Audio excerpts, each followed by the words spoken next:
Hello प्यारे बच्चों, आप सब कैसे हैं? उम्मीद करते हैं अच्छे होंगे और अच्छे से पढ़ाई कर रहे होंगे। मैं आ चुका हूँ 10th क्लास के सोशल साइंस के 40 ऐसे प्रश्न लेकर जो कि काफ़ी इम्पोर्टेंट है। यह प्रश्न 2026 में आने की पूरी संभावना है। इस सेशन से लगभग 5 से 6 नंबर कंप्लीट हो जाएगा।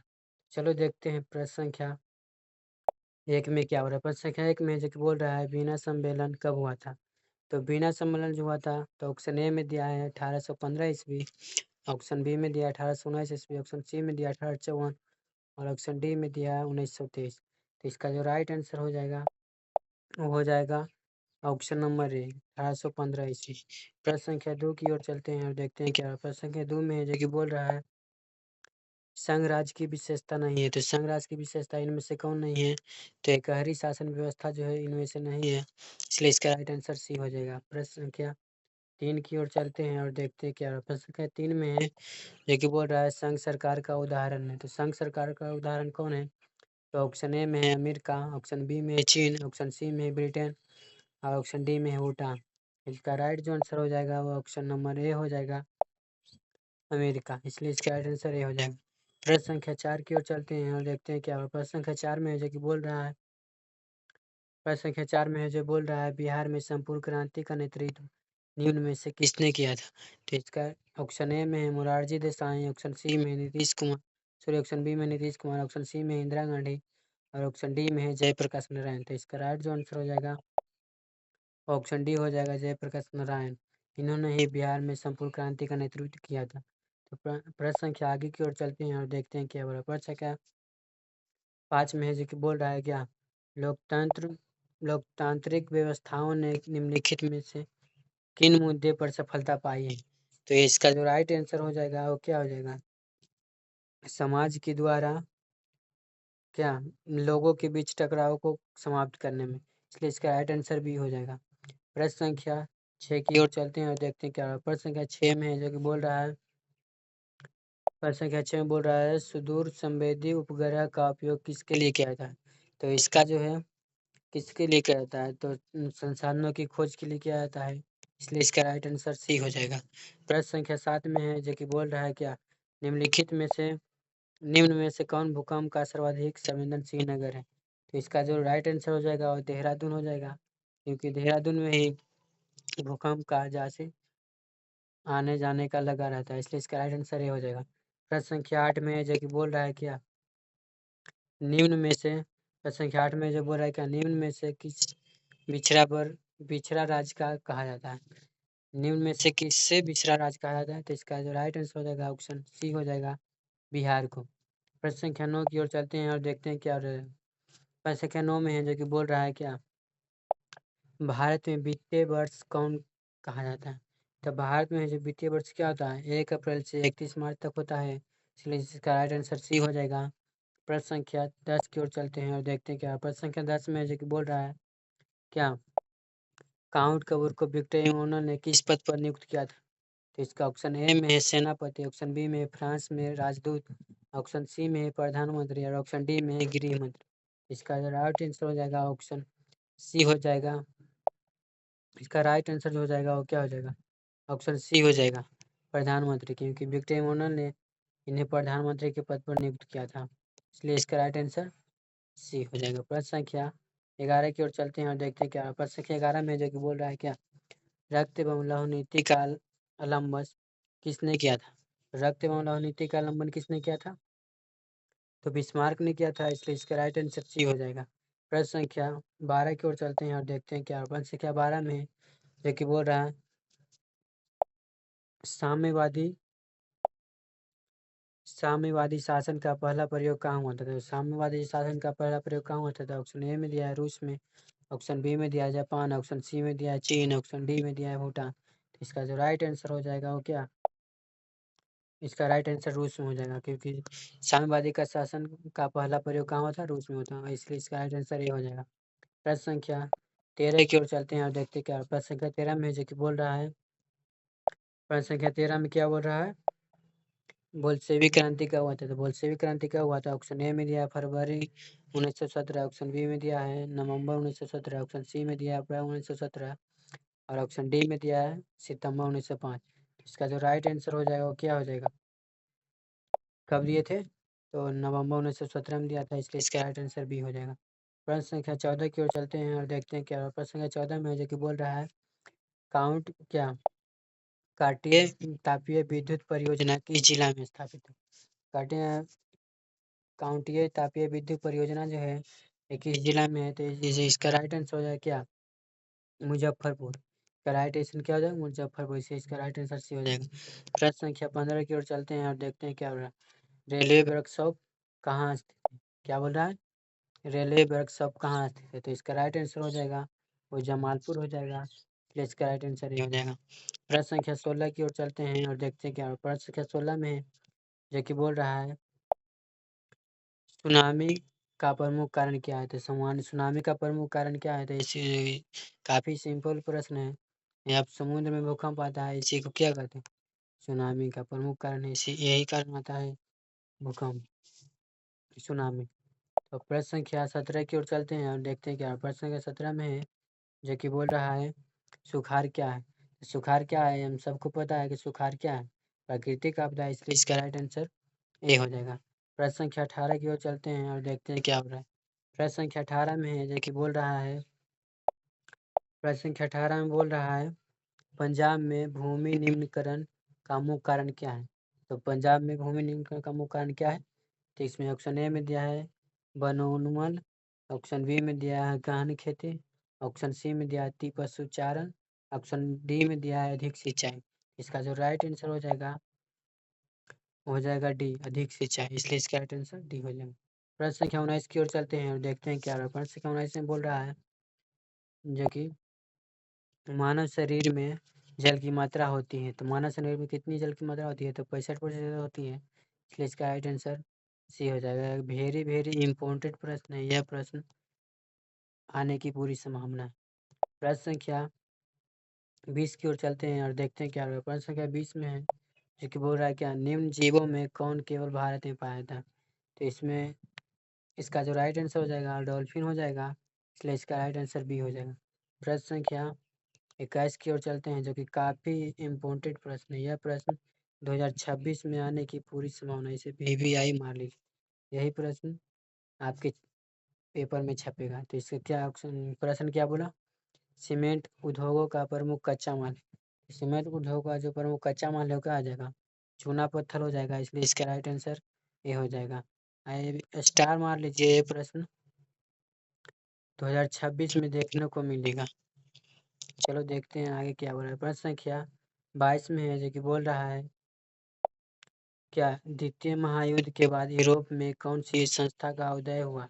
आर्थिक प्रभावों को समाप्त करने के लिए हुआ। तो इसका जो राइट आंसर हो जाएगा वो क्या हो जाएगा? यूरोपीय संघ हो जाएगा, इसलिए इसका राइट आंसर डी हो जाएगा। प्रश्न संख्या 23 की ओर चलते हैं और देखते हैं क्या प्रश्न संख्या 23 में जो कि बोल रहा है किसने कहा मुद्रा ईश्वर की दो ही महानतम देन है, सबसे बड़ा तोहफा?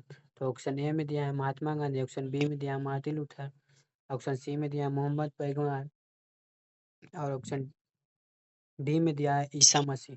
तो इसका जो राइट आंसर हो जाएगा वो मार्टिन लूथर हो जाएगा। इसी ने कहा था कि क्या मुद्रा ईश्वर की दो ही महानतम देन है, सबसे बड़ा तोहफा किसने कहा था? मार्टिन लूथर, इसे इसका राइट आंसर भी हो जाएगा। प्रश्न संख्या 24 की ओर चलते हैं और देखते हैं क्या प्रश्न संख्या 24 में जो कि बोल रहा है क्या है वेरी इंपॉर्टेंट प्रश्न है। यह प्रश्न भी काफ़ी इम्पोर्टेंट है। हम जिस प्रश्न को बोल रहे हैं VVI वह प्रश्न आने की काफ़ी संभावना है, इसलिए इसे याद कर लीजिएगा। तो क्या बोल रहा है भारत में मतदाता होने की न्यूनतम आयु क्या है? तो भारत में जो मतदाता होने की न्यूनतम आयु क्या है? तो ऑप्शन ए में दिया है 16 वर्ष, ऑप्शन बी में दिया है 17 वर्ष, ऑप्शन डी सी में दिया है 18 वर्ष, ऑप्शन डी में दिया है 21 वर्ष। तो भारत में जो वोट देने का न्यूनतम आयु है वह 18 वर्ष है, इसलिए इसका राइट आंसर क्या हो जाएगा? सी हो जाएगा। प्रश्न संख्या 25 की ओर चलते हैं और देखते हैं क्या हो रहा है। प्रश्न संख्या 25 में है जो कि बोल रहा है भारत में किस प्रकार की शासन प्रणाली है? तो भारत में किस प्रकार की शासन प्रणाली है? तो संघीय और संसदीय है, इसलिए इसका राइट आंसर बी हो जाएगा। प्रश्न संख्या 26 की ओर चलते हैं और देखते हैं क्या हो रहा है। प्रश्न संख्या 26 में जो कि बोल रहा है क्या भूखलन है, तो भूखलन कैसी आपदा है? तो ऑप्शन ए में दिया है क्या प्राकृतिक आपदा, ऑप्शन बी में दिया है मानव जनित आपदा, ऑप्शन सी में दिया है सामान्य आपदा और ऑप्शन डी में दिया है इनमें से कोई नहीं। तो भूस्खलन जो है यह एक प्रकार का प्राकृतिक आपदा है, इसलिए इसका राइट आंसर ये हो जाएगा। प्रश्न संख्या 27 की ओर चलते हैं और देखते हैं क्या हो रहा है। प्रश्न संख्या 27 में है जो कि बोल रहा है महासागर तल के कंपनों का परिणाम क्या है। तो इसका जो क्या है, महासागर तल में कंपन होने का क्या कारण है, सुनामी है, क्योंकि समुद्र में सुनामी ही आता है, इसलिए इसका राइट आंसर सी हो जाएगा। तो प्यारे बच्चों, ये क्लास को सभी दोस्तों के पास शेयर करना, क्योंकि इसे बनाने में काफ़ी मेहनत लगता है। प्लीज़ मुझे सपोर्ट करना। तो प्रश्न संख्या 28 की ओर चलते हैं और देखते हैं क्या रहा है। प्रश्न संख्या 28 में जो कि बोल रहा है पृथ्वी की सतह पर सर्वप्रथम पहुंचने वाली भूकंप तरंग है। तो पृथ्वी की तरंग पर सर्वप्रथम पहुंचने वाली तरंग कौन है, तो पी तरंग है, इसलिए इसका राइट आंसर ये हो जाएगा। प्रश्न संख्या अब 29 की ओर चलते हैं और देखते हैं क्या हो रहा है। प्रश्न संख्या 29 भी है जो कि काफ़ी वेरी वेरी इंपॉर्टेंट प्रश्न है, इसे भी स्टार मार लीजिएगा और स्क्रीन शॉट भर के ले लीजिए, क्योंकि यह प्रश्न 2026 में आने की पूरी संभावना है। तो क्या प्रश्न बोलता है सुनामी का संबंध है। तो सुनामी का संबंध है जो किससे संबंध है, तो ऑप्शन ए में दिया है स्थल से, ऑप्शन बी में दिया है समुद्र से, ऑप्शन सी में दिया है आसमान से, ऑप्शन डी में दिया है इमेज कोई नहीं। तो हमने पहले ही बताया कि सुनामी जो आता है वो कहाँ आता है, समुद्र में आता है, इसलिए इसका राइट आंसर जो हो जाएगा वो बी हो जाएगा, समुद्र में। प्रश्न संख्या 30 की ओर चलते हैं और देखते हैं क्या हो रहा है। प्रश्न संख्या 30 में है जो कि बोल रहा है क्या निम्न में से कौन सी एक बात लोकतांत्रिक व्यवस्थाओं के अनुरूप नहीं है। तो निम्नलिखित में से कौन सी ये बात है क्या लोकतांत्रिक व्यवस्थाओं का अनुरूप नहीं है। तो ऑप्शन ए में दिया है कानून के समक्ष समानता, ऑप्शन बी में दिया है स्वतंत्र एवं निष्पक्ष चुनाव, ऑप्शन सी में दिया है उत्तरदायी शासन व्यवस्था, ऑप्शन डी में दिया है बहुसंख्यकों का शासन। तो इसका जो राइट आंसर हो जाएगा ऑप्शन डी हो जाएगा, बहुसंख्यकों का शासन, यही हो जाएगा ऑप्शन नंबर डी। प्रश्न संख्या 31 की ओर चलते हैं और देखते हैं क्या प्रश्न संख्या 31 में जो कि बोल रहा है क्या लोकतांत्रिक सफलता निर्भर करती है। तो लोकतांत्रिक सफलता किस पर निर्भर करती है, हम सबको पता है कि नागरिकों की विवेकपूर्ण सहभागिता पर, इसलिए इसका राइट आंसर सी हो जाएगा। प्रश्न संख्या 32 की ओर चलते हैं और देखते हैं क्या हो रहा है। प्रश्न संख्या 32 है जो बोल रहा है क्या क्षेत्रवाद भावना का एक कुपरिणाम है। तो क्षेत्रवाद भावना का एक जो कुपरिणाम है वो क्या है, अलगाववाद है, इसलिए इसका राइट आंसर डी हो जाएगा। प्रश्न संख्या 33 की ओर चलते हैं और देखते हैं क्या हो रहा है। प्रश्न संख्या 33 में है जो कि बोल रहा है कोयला है। तो कोयला कैसी संसाधन है, तो कोयला जो है एक प्रकार का अनवीकरणीय संसाधन है, इसलिए इसका राइट आंसर ये हो जाएगा। प्रश्न संख्या 34 की ओर चलते हैं और देखते हैं क्या हो रहा है। प्रश्न संख्या 34 में है जो कि बोल रहा है उपभोक्ता अधिकार दिवस कब मनाया जाता है। तो उपभोक्ता अधिकार दिवस कब मनाया जाता है, तो ऑप्शन ए में दिया है 17 मार्च, ऑप्शन बी में दिया है 18 मार्च, ऑप्शन सी में दिया है 19 अप्रैल और ऑप्शन डी में दिया है 15 मार्च। तो उपभोक्ता दिवस जो है वो 15 मार्च को मनाया जाता है, इसलिए इसका राइट आंसर डी हो जाएगा। प्रश्न संख्या 35 की ओर चलते हैं और देखते हैं क्या हो रहा है। प्रश्न संख्या 35 में है जो कि बोल रहा है वैश्वीकरण के मुख्य अंग कितने हैं? तो वैश्वीकरण के मुख्य अंग जो है वह कितने हैं, वह 4 हैं, इसलिए इसका राइट आंसर डी हो जाएगा। प्रश्न संख्या 36 की ओर चलते हैं और देखते हैं बोल रहा है क्या। प्रश्न संख्या 36 में है जो कि बोल रहा है प्रश्न संख्या 36 में है जो कि बोल रहा है क्या कौन सी सेवा गैर सरकारी है। तो कौन सी सेवा है जो क्या है गैर सरकारी है, तो इसमें जो मॉल सेवा है ये गैर सरकारी सेवा है, इसलिए इसका राइट आंसर सी हो जाएगा। प्रश्न संख्या 37 की ओर चलते हैं और देखते हैं क्या हो रहा है। प्रश्न संख्या 37 में है जो कि बोल रहा है क्या भारत की वित्तीय राजधानी किस शहर को कहा जाता है।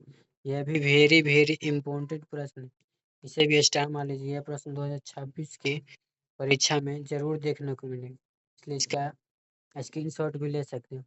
तो इसका जो है क्या बोल रहा है भारत की वित्तीय राजधानी किस शहर को कहा जाता है। तो ऑप्शन ए में है मुंबई, ऑप्शन बी में है पटना, ऑप्शन सी में है दिल्ली और ऑप्शन डी में है बेंगलुरु। इसका जो राइट आंसर हो जाएगा ऑप्शन ए हो जाएगा मुंबई। मुंबई जो है भारत की वित्तीय राजधानी है। प्रश्न संख्या 38 की ओर चलते हैं और देखते हैं क्या हो रहा है। प्रश्न संख्या 38 में है जो कि बोल रहा है भारत में कोयले का सर्वोत्तम प्रमुख उत्पादक राज्य। तो ये जो क्या है कोयले का उत्पादन क्या है, तो इसका राइट आंसर जो हो जाएगा वो झारखंड हो जाएगा, क्योंकि झारखंड में कोयले का सर्वोत्तम उत्पादक राज्य। इसका राइट आंसर भी हो जाएगा। प्रश्न संख्या 39 की ओर चलते हैं और देखते हैं क्या बोल रहा है। प्रश्न संख्या 39 में है जो कि बोल रहा है क्या भारत का प्रथम लौह इस्पात उद्योग उत्पादक उद्योग। तो भारत का जो प्रथम लौह उत्पादक उद्योग है तो दिया है इसमें ऑप्शन ए में भारतीय लौह और इस्पात कंपनी, ऑप्शन बी में है टाटा और लौह इस्पात कंपनी, ऑप्शन सी में है Bokaro steel company, option D में है इनमें से कोई नहीं। इसका जो राइट आंसर हो जाएगा वो ऑप्शन बी हो जाएगा, टाटा और एंड लौह इस्पात कंपनी। इसलिए इसका राइट आंसर बी हो जाएगा। प्रश्न संख्या 40 की ओर चलते हैं और देखते हैं क्या हो रहा है। प्रश्न संख्या 40 में है कि बोल रहा है क्या स्वर्णिम चतुर्भुज संबंधित है। तो स्वर्णिम चतुर्भुज संबंधित है जो किससे है। तो ऑप्शन ए में दिया है रेलवे से, ऑप्शन बी में दिया है सड़क मार्ग से, ऑप्शन बी में दिया है सड़क मार्ग से, ऑप्शन सी में दिया है जल मार्ग से और ऑप्शन डी में दिया है वायु मार्ग से। तो इसका जो राइट आंसर हो जाएगा वो क्या हो जाएगा। इसका जो राइट आंसर हो जाएगा सड़क मार्ग हो जाएगा। इसलिए इसका राइट आंसर बी हो जाएगा। यह प्रश्न भी काफ़ी वेरी वेरी इंपॉर्टेंट प्रश्न है। यह प्रश्न भी 2026 में आने की पूरी संभावना है। तो प्यारे बच्चों यह क्लास कैसा लगा आप सब कमेंट में ज़रूर लिखिएगा और इस क्लास को जितना हो सके उतना शेयर कीजिएगा क्योंकि इस क्लास से लगभग 5 से 6 मार्क्स फिक्स है। इसलिए इसे बल्कि 2x पर भी करके लेकिन रिवाइज ज़रूर कर लीजिएगा। तो प्यारे बच्चों ये सब क्लास कैसा लगा तो कमेंट में ज़रूर लिखिएगा और प्लीज़ मेरे चैनल को सब्सक्राइब एंड शेयर ज़रूर कीजिएगा। तो चलिए धन्यवाद। चल